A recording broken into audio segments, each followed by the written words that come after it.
Welcome to this very special edition of the KAJ Masterclass Live, the show which ensures that you profit from your time spent here with experts, either through their industry insights, information, or simply learning from them.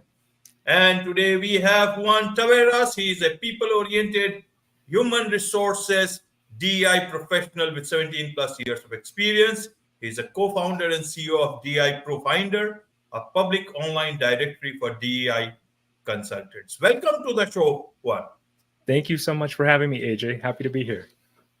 You are welcome to the show. You are welcome to India in this online form. And I'm sure not just in India, but a lot of people across the globe will benefit from what we are going to discuss. We'll be talking about psychological safety in the workplace.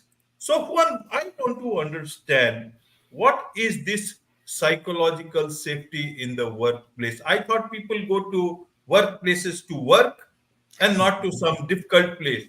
Help us understand about the psychological part, psychological safety in the workplace. Absolutely. Thank you for that question. So I'll start by something we all know about the workplace. When we think about safety, we think about our physical safety, right? We want to make sure that nothing harms our physical beings, our bodies. And you think about all the safety measures that go into place at jobs like construction sites and even in your day-to-day workspace, right? We want to make sure that nobody is slipping and falling on the floor. Anyway, you get the picture. Like physical safety is important, but something that is equally important is the safety of our minds, right? So psychological safety, and this idea comes from is if you understanding how the brain works a little bit. When we feel attacked or like something is off, right? Our brains are wired to protect us and to ensure our survival.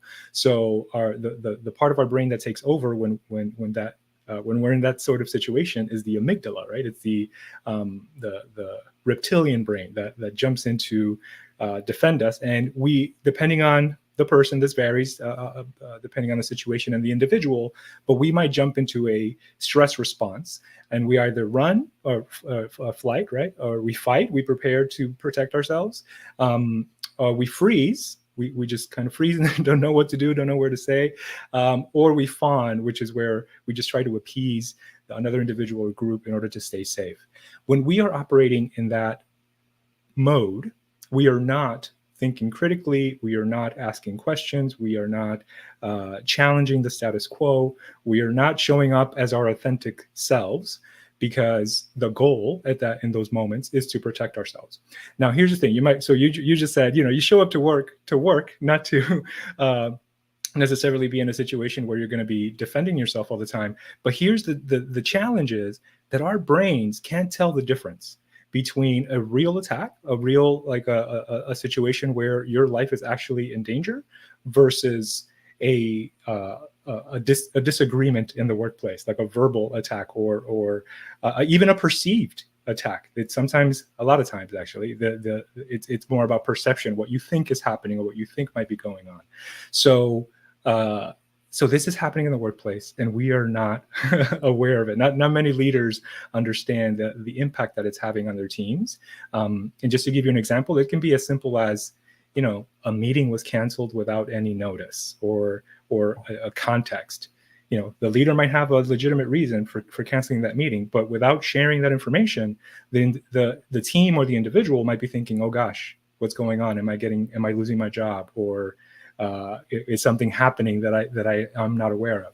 And that's where our brains then kick into survival mode and forget it. We're not being very productive in that space. Right.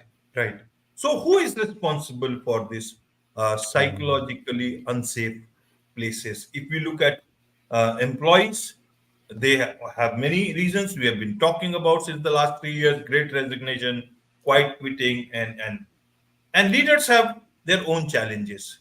Many talk about how difficult it is, how they have to manage targets, how they have to manage the board, how they have to, just recently you see Sam Altman got fired because he was inconsistent, almost, if not the exact statement, inconsistent in his communication. So amidst all these pressures, and obviously leadership, a lot of leadership is facing this is something called imposter syndrome. Then Yeah. there is cancel culture, poppy, tall poppy syndrome. My God, means I'm talking about a workplace or a very difficult place.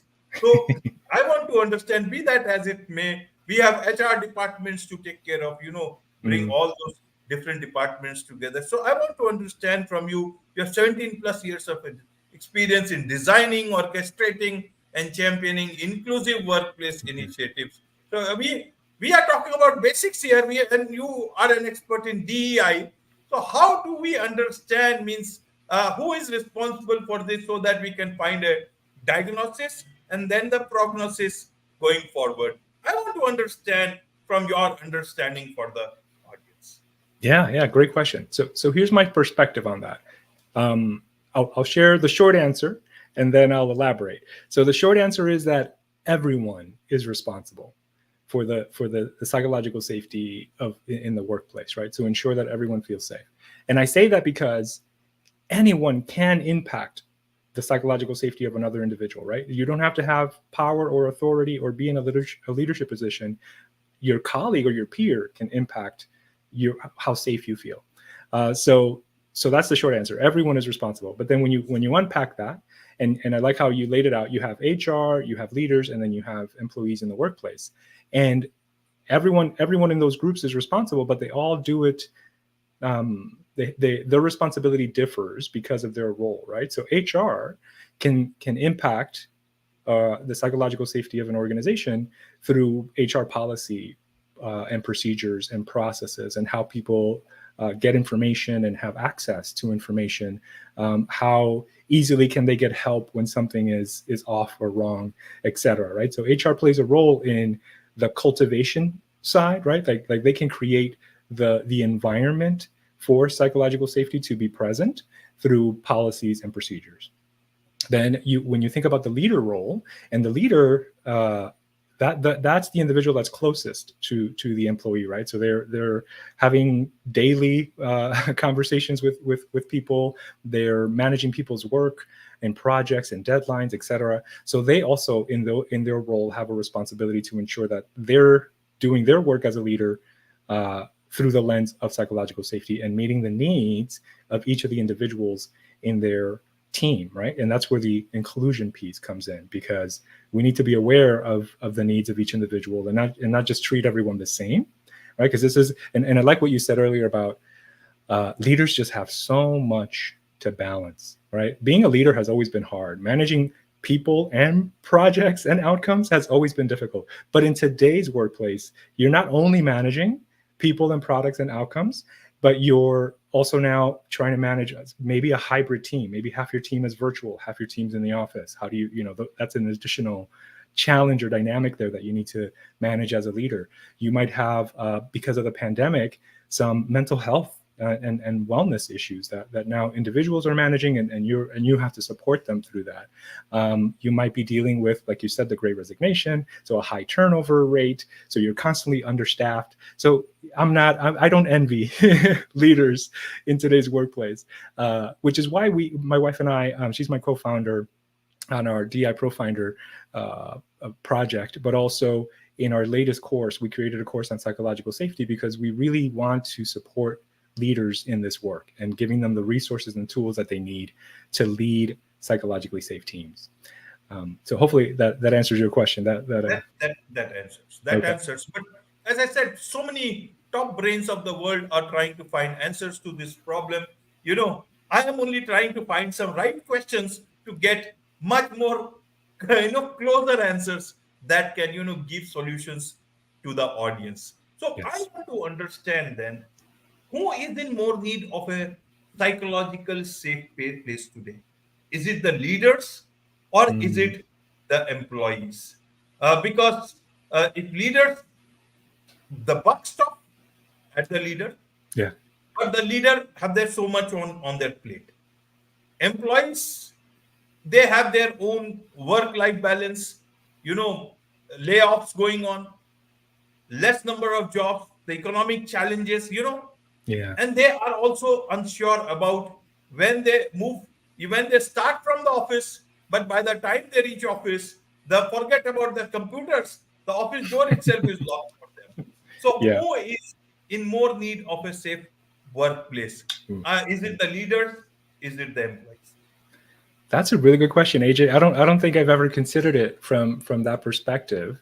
So here's, and maybe this is a cop out. I will say, it's, I think it's equal. Everyone, when you go back to the individual needs of us as humans, right, and our brains being wired to operate in a similar way, I think we all need it. I think it's an equal necessity or requirement for us to feel safe anywhere we go, but especially in the workplace since we spend so much time there, right? But I like what you brought up about just the different stressors that exist, right, in the lives of leaders versus individual contributors or employees, because it is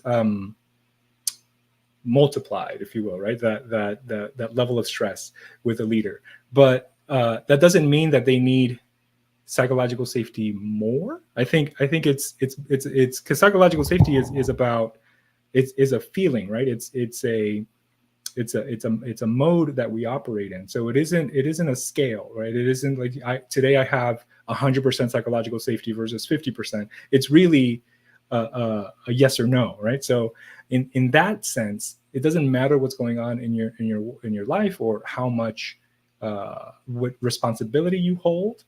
Psychological safety is important for everyone. Absolutely, absolutely. Let's get to a bit of a basic question here.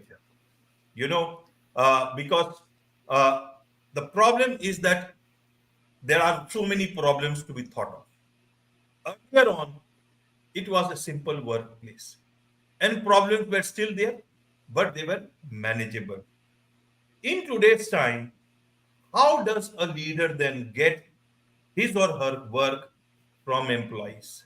Mm, And at the same time, how do the employees get the work or attention of a leader who is so, inundated with so many issues? Or they may also make it look like that they are so busy, that they can't have the time to inform about a meeting cancellation. Because yeah. a leader may earlier, if someone is not working, you could just tell, why don't you just complete this work on time? And nobody will feel bad about it. It is okay, it happens in a day's job. But now, if you just tell something to someone, they feel psychologically Mm, depressed, yeah. they feel anxious, they are already depressed because of some other reasons. Hmm. You know, now a leader is very scared. They will have employees crying in the office. And there are other issues also that can one suddenly bring up, for the leader. There are laws also, so leader is scared. Yeah. And at the same time, then how do you get your work done? How does the leader get work done? And Yeah. in terms of a leader's perspective, then if the employee is facing problem, then the leader has the power. They control your lives. Forget about your race. They can control your job itself. Hmm. So you are scared. And you are already under stress without any having anyone put any extra stress. The fear of just, losing the job, the pressure of just keeping the job. Yeah. Then with the basic pressure already there, how do you actually get the work done with none of the sides able to talk? Because the one many discussions I've seen, people talk about how to have difficult conversations. So how do you have even normal conversations?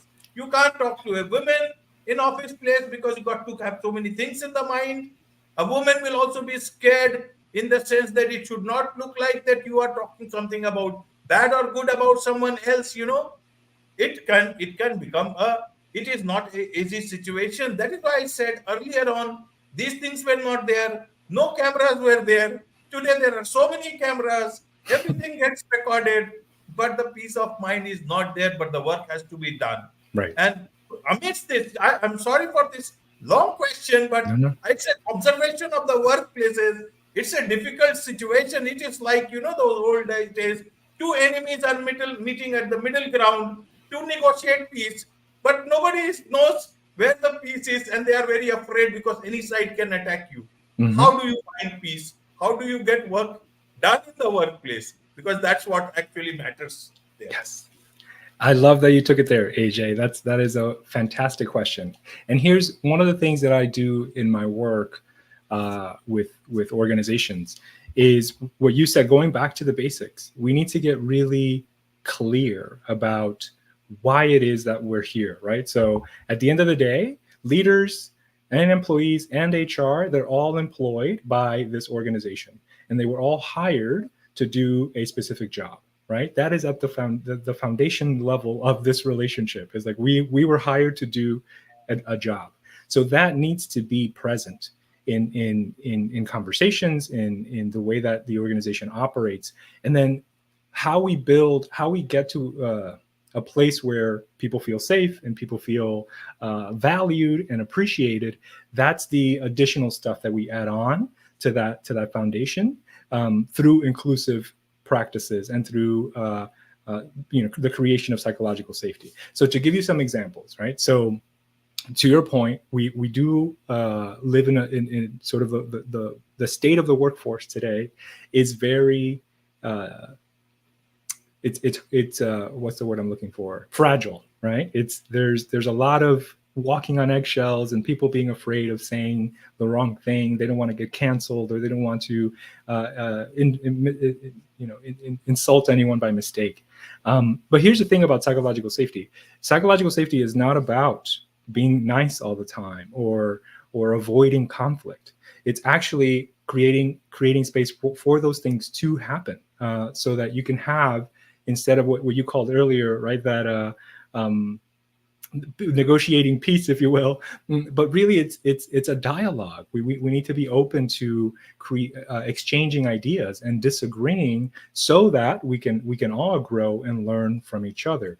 And the way that you develop that practice as a leader is first by leading by example, like showing your team how that's done by you doing it yourself also, but then encouraging it, right? So when next time you're in a team meeting and there's a disagreement, instead of trying to get past it because everyone's uncomfortable, take a pause and sit with it and say, okay, I see that there's a disagreement on the table.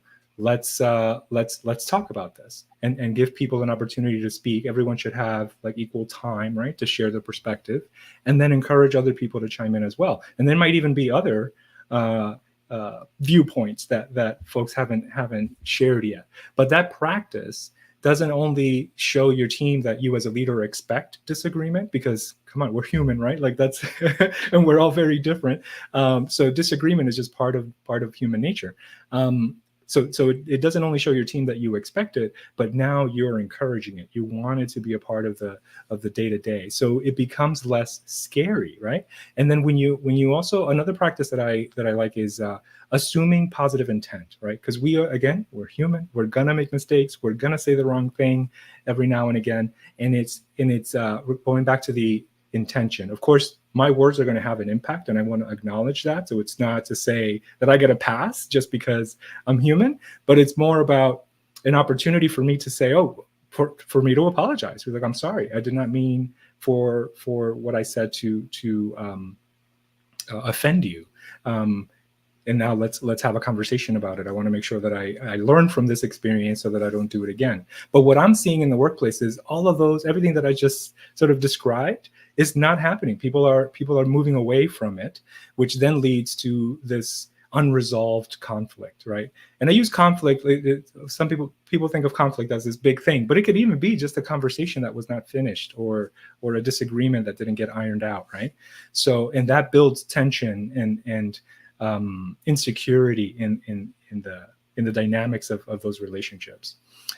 So yeah, I hear you. It is a big challenge. And here's another thing that I do in our work is which I wish we could do more of, like in school. I don't remember learning this in school, but getting in touch with your personal values, right?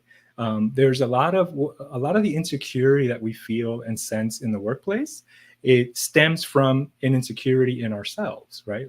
We're just projecting that out into the world and blaming other people or pointing the finger or whatever it is because of our own insecurity. So if we are crystal clear about what our values are and what our purpose is and what we stand for and believe in, then we can show up authentically and be more comfortable and less afraid of having those conversations with others. Absolutely, absolutely. So let's come to the difficult job that you do. You coach leaders on how to create, maintain, and lead psychologically safe teams.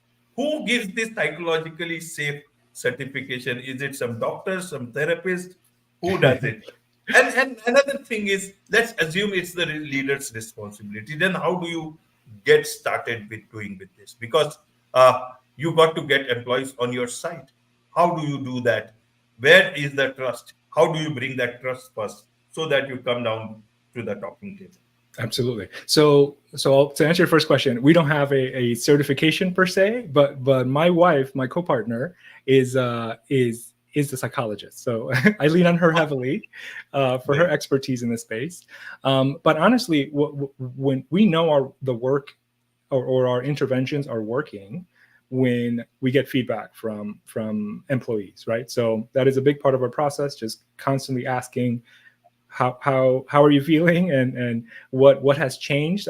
Have you noticed a shift in the culture, a shift in your leaders' behavior? Because we want to make sure that we're measuring those outputs. But to answer your question, if when we work with leaders, what I just described about getting to know your values, that is our very first step. So leaders have to start there with. At least the leaders we coach, we spend a lot of time unpacking their values and how their values are showing up in the workplace, and how their values might be impacting positively or negatively, right? Their relationships with their employees, and that's an important starting point, because that's going to tell us a lot about how this individual is showing up as a leader, how they're being perceived potentially by others, and then we can find those areas where we can say, okay, this might be problematic, or this might be causing a challenge, or this might be the reason that you've got sort of groups within your employee team or your team. You've got the group that aligns with you really well, and maybe others that don't. So building awareness about that first, because then the next step, and this is where it starts to get a little more challenging, this work is, how do you leverage your values to build bridges and build connections with the people that you're working with every day? Because it's not, as a leader, it isn't we have a responsibility not to use our authority and our position to push our perspectives or our ideologies on anyone, right? It's about creating a space where everyone can also exist, right? And other ideas and differences can be expressed. So that is where we do a lot of that relational building work. So team building activities, culture building activities. We do engage in, like you said earlier, how to have those challenging conversations, and leaning into that space or into those conversations from a space of curiosity and not defensiveness. It's not a debate. It's an exchange of ideas, is what we say. And then once we have that sort of foundational piece in place, then we can start doing things like literally systems and processes that you can have as a leader. So going back to my example I used earlier about canceling meetings, there should be a process for that. If a meeting does need to be canceled, then you're sharing the why. You're sharing as much context as possible, as much as you can, because there are some times where, to your point, there might not it might be urgent, or something might be happening that you can't share. But whenever you can, do that, or things like sharing an agenda ahead of a meeting and letting people know what's going to be expected of them and what they should be prepared to share. Doing structured one-on-one meetings where you get a chance to ask questions and ask for updates, but the employee also gets an opportunity to share maybe about their challenges or questions that they have where they might be stuck. So it's a two-way street, right? There are a number of other things, other practices that we can go into, but so you start with yourself, you branch out to those relationships and dynamics on the team, and then you sort of build a container around your team to ensure that safety can be maintained long term. And it gets fun at that level, because now you can also ask your team for what they want, like what will make them feel safe. And now you open up this conversation, and you'll be surprised what you hear, the little things that you can do to make someone feel a little more seen and heard, and ultimately safe in the workplace. Right, right. let me ask you, how do you work? Tell us a bit about your company, DI Pro Finder. How do you get into a system? Does it happen before the bloodbath, or does it happen after the bloodbath in the workplace? The Yeah. leadership is killed. The HR is all dead. When do you come? Or is it, as they say, prevention is better than cure? Do you come then, or is it after the bloodbath? Yeah, great question. So I would love if all of our clients had come, proactively as they were starting to develop these strategies. But I would say, that's that we have a handful of folks that are in that space, but the vast majority of our clients have started something, right? And this is, at least here in the US, back in the summer of 2020 with the George Floyd situation and Black Lives Matter, this diversity, equity, and inclusion became really important. So a lot of organizations sort of dove into the deep end to do this work, this important work, but they did it in a way that was either too quick or wasn't fully thought out, right? Like the long-term implications of that work. So those are a number of our clients are folks coming to us now saying, hey, we've tried all these things, we're not seeing the results. What are we missing, right? So I'm excited that when I get to work with organizations that are doing that, because they are intentionally pausing, right? They're recognizing that something didn't work or isn't working, and we need to sort of take a step back and reevaluate. So that's where I can step in and help with that assessment. And one of the things, so this psychological safety work actually stemmed from our DEI consulting work, right? So we were doing this assessment with our consultant or clients, excuse me, and this is one of the things that came out of sort of our learning process. It's like, oh, psychological safety is, everybody keeps pointing to that. Like, I don't feel safe. So I can't talk about my identity. I don't want to get vulnerable about talking about race and gender and how I show up in the workplace, because I don't trust. I don't have trust in the workplace yet. I don't feel safe. So psychological safety now becomes this foundational piece to doing the DEI work. So a lot of the work that we're doing now, which is why we created this course, is around psychological safety and making sure that we have the trust and built in before we dive into the more personal and intimate conversations about diversity and inclusion. Absolutely, absolutely. There is much to learn for everyone, Yeah. Especially the leaders, all the leaders, managers, HR, CHROs, employees, Yes. and obviously I have also learned a lot. But for those people who want to learn more from you, more about your company, and also those people who want to engage with you professionally, what's the best way for them to do so? Love it, love it. So I use LinkedIn as sort of my main business hub. So look me up on LinkedIn. I'll make sure you have my profile link for Yes. the show notes. But then our website is deiprofinder.com, and it is a public online directory for DEI consultants. So that's when we sort of have a two-sided marketplace. We've got consultants on one side, and right now we have over 120 consultants on there, which is really exciting. And then on the other side, we have HR and business leaders looking for DEI support, right? So anyone can go onto the website, search our directory, and connect directly with consultants that specialize in the work that they're looking for. But then what we step in is when you don't know where to go or you don't know where to start. You have a sense of that something is off with your DEI strategy, or you want to start one and don't know where to go. So that's where my team and I step in, and we can help you get started or recalibrate in your journey, depending on where you got. And then I leverage our directory to plug people into that process, right? So I don't. I know you said earlier that I'm an expert in DI. I definitely don't consider myself one. I'm a lifelong learner in this space, but and I'm so humbled by the amount of consultants that we have on our directory that know their level of expertise is so much deeper. So I definitely rely on them, depending on what the needs are of my clients, to plug them into that process. So there it is. And then if you want to email me, my email is Juan, Juan, at deiprofinder.com. Absolutely. With this, it's a wrap on this very special edition of the KAJ Masterclass Live. Thank you so much indeed for joining us. Thank you, AJ.